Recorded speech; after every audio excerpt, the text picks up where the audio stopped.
que nous attendons selon la promesse du Seigneur, c'est un ciel nouveau et une terre nouvelle où résidera la justice. Voilà ce que nous dit Saint Pierre dans sa seconde épître. Et chers amis, je vous propose aujourd'hui de nous intéresser à ce nouveau monde que nous attendons.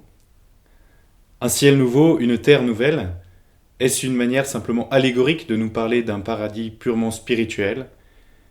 Eh bien non. La foi nous l'enseigne, il y aura bien une dimension matérielle, physique, dans le paradis.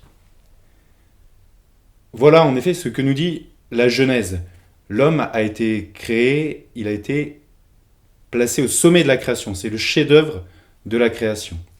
Et toutes les créatures sensibles, physiques, toutes les créatures du monde visible, ont été destinées au bien du genre humain. Et au bien du genre humain en particulier dans sa dimension matérielle, corporelle.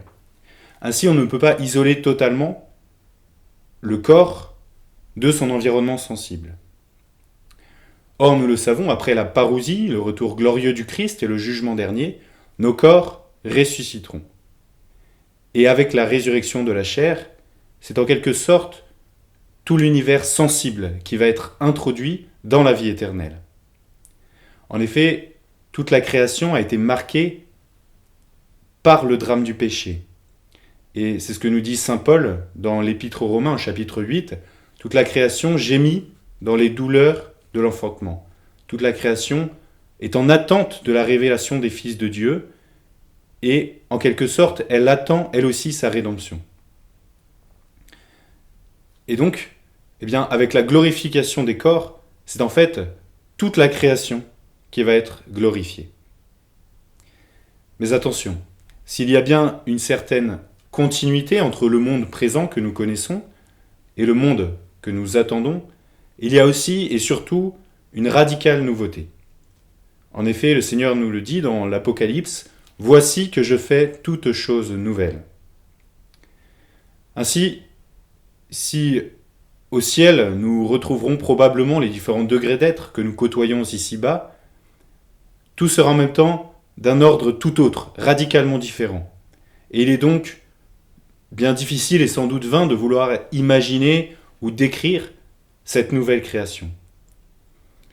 En revanche, nous pouvons tout de même méditer sur ce que nous en dit la Sainte Écriture, et notamment le livre de l'Apocalypse ou les prophètes qui parlent abondamment de cette nouvelle création. Voilà par exemple ce que nous dit Saint Jean, la vision qu'il a, qu'il nous décrit dans le livre de l'Apocalypse au chapitre 21. « Je vis un ciel nouveau et une terre nouvelle, car le premier ciel et la première terre s'en étaient allés, et de mer il n'y en a plus. » De mer il n'y en a plus, la mer dans toute la Bible est symbole de la mort, du mal, de la souffrance. Et je vis la cité sainte, la Jérusalem nouvelle qui descendait du ciel de chez Dieu. Elle s'est faite belle, comme une jeune mariée parée pour son époux. Vous l'avez compris, la Jérusalem céleste, c'est l'image de l'Église, épouse du Christ. J'entendis une voix clamer du trône. Voici la demeure de Dieu avec les hommes. Il aura sa demeure avec eux. Ils seront son peuple, et lui, Dieu avec eux, sera leur Dieu.